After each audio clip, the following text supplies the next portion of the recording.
2018 সালের 5ই June state ব্যাংকের মালদা ব্রাঞ্চে আমার কাউন্টার থেকে একটা চোর টাকা চুরি করে সিসিটিভিতে ধরা পড়েছিল। কয়েকদিন পরে উজ্জ্বল কুমার ও বিশাল কুমার নামে দুজন অফিসার যথাক্রমে চিফ ম্যানেজার ও ক্যাশ ক্রেডিট ম্যানেজার হিসাবে মালদা ব্রাঞ্চে যোগ দেয়। 14ই জুন টাকা চুরির সিসিটিভি ফুটেজ দেখে উজ্জ্বল কুমার আমার সঙ্গে খুব বাজেভাবে কথা বলে।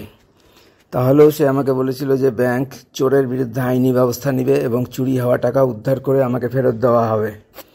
কিন্তু ব্যাংক 1.5 মাসেও কোনোটাই করেনি। আমি কয়েকবার টাকার কথা বললে সে খুব কর্কশভাবে উত্তর দেওয়া শুরু করে। এরপরে একদিন আমাকে চিফ ম্যানেজারের চেম্বারে ডেকে উজ্জ্বল কুমার, বিশাল কুমার ভয়ানকভাবে আমাকে নির্যাতন, ভীতি প্রদর্শন ও অজস্র মিথ্যা অভিযোগ আরোপ করে আমার চূড়ান্ত অপমান করতে থাকে। এটার ভয়েস রেকর্ড আছে। এই অমানবিক অত্যাচার চলতেই থাকে।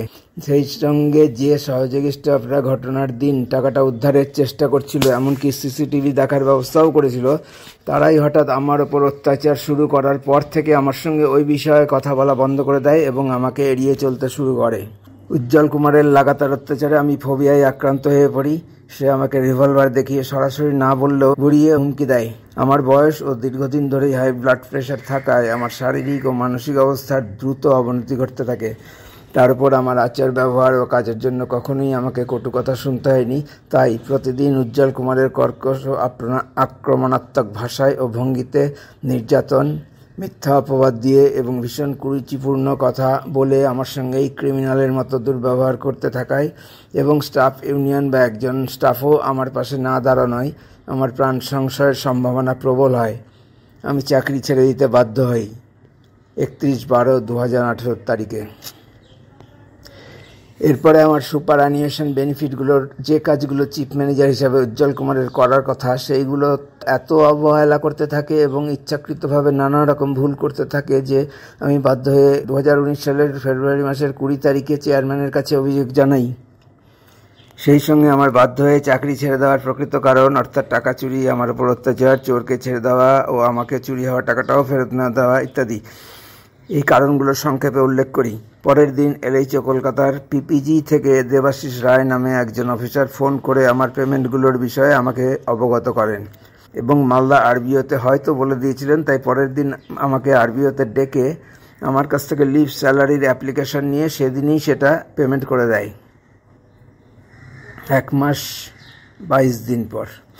যদিও মালদা ব্রাঞ্চের চিফ ম্যানেজার উজ্জ্বল কুমার যথারীতি ইচ্ছা করেই ওই পেমেন্ট আমার ওডি অ্যাকাউন্টে জমা করিয়ে দেন যাতে আমি তুলতে না পারি, কারণ ওডি অ্যাকাউন্ট আমার রিটায়ারমেন্টের দিনই ব্লক হয়ে গেছে আমার জন্য। আমার সমস্যা বাড়ানোর জন্য ওই ইচ্ছাকৃত ভুল করায় সেদিনই আমি চেয়ারম্যানকে আবার একটা অভিযোগ পাঠাই। এদিকে পিপিজি LHO কলকাতার সেই অফিসার চেয়ারম্যানের কাছে আমার অভিযোগের উল্লেখ করে আমার কাছে বিস্তারিত বিবরণ জানতে চান। ভীষণ আতঙ্কে আমার গলা কেঁপে উঠলেও আমি ঘটনার বিস্তারিত বিবরণ ওনাকে জানাই। উনি আমাকে জিজ্ঞাসা করেন আমি আমার অভিযোগে স্টিক থাকবো কিনা। আমি ভয়ে দ্বিধাগ্রস্ত হয়ে গেলেও কোনো রকমে হ্যাঁ বলি। এর 7 দিন পর অন্য একজন অফিসার ফোন করে আমার কাছে আমি আমার অভিযোগে স্টিক থাকবো কিনা সেটা আবার জানতে চান। আমার সুপার অ্যানিউয়েশন বেনিফিটসের টাকা পেয়ে যাওয়ায় এবং বাকিটা পাওয়ার নিশ্চয়তা পেয়ে আমি অনেকটাই স্বাভাবিক হয়েছিলাম এবং আমি সঙ্গে সঙ্গেই হ্যাঁ বলে জানাই। উনি আমাকে সাক্ষ্য প্রমাণ সহ রেডি থাকতে বলেন, কিন্তু এরপর ব্যাংকের পক্ষ থেকে আমার সঙ্গে আর কখনো যোগাযোগ করা হয়নি। আমি চেয়ারম্যান রজনীশ কুমারকে 3.5 মাস ধরে 9 বার অভিযোগ জানাই, কিন্তু কোনো উত্তর পাইনি। ব্যাংক চুপ করে থাকায় আমি NHRC, national human rights commission, এটা আগেই করেছিলাম, PMO অর্থাৎ প্রাইম মিনিস্টার্স অফিস, অর্থমন্ত্রক, ফিনান্স মিনিস্ট্রি সহ কেন্দ্রীয় সরকারের বিভিন্ন দপ্তরে অভিযোগ করি, সবগুলি অনলাইনে, এবং যথাযোগ্য উত্তর না পেয়ে সবগুলোতে রিভিউয়ের আবেদন করি। স্টেট ব্যাংক আমার অভিযোগের কোনো উত্তর দেয়নি।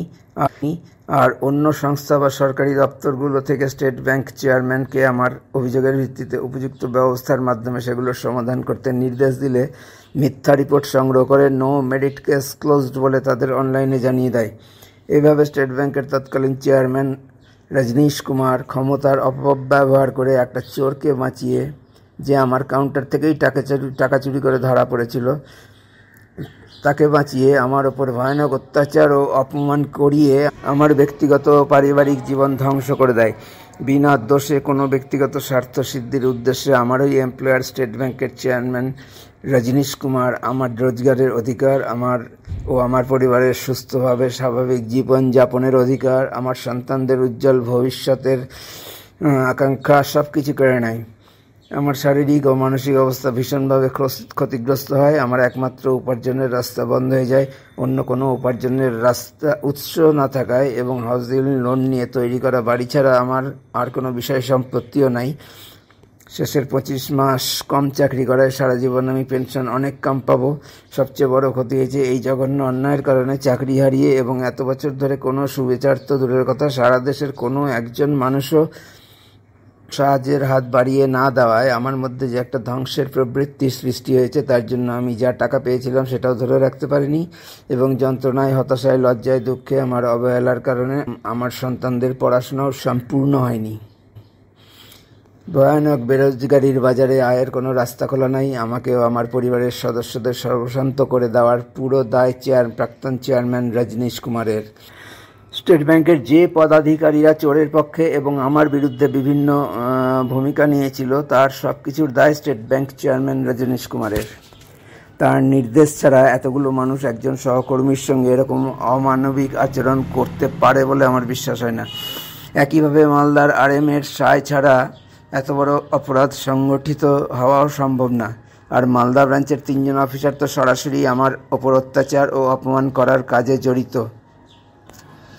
2.5 লক্ষ কর্মী সমৃদ্ধ এত বড় প্রতিষ্ঠানের একজনও ব্যাংকের কাউন্টার থেকে টাকা চুরি করা চোরকে কোনো শাস্তি না দিয়ে ছেড়ে দেওয়া, চুরি হওয়া কাউন্টারের ক্যাশিয়ারকেই অত্যাচার করে, ভয় দেখিয়ে, বিভিন্নভাবে অপমান করে, মিথ্যা প্রচার করে সমাজে আমার ভীষণ মর্যাদাহানি করার বিরুদ্ধে কোনো প্রতিবাদ করবে না, এত ভয়ানক আশ্চর্যের বিষয় আর কিছু হতে পারে না।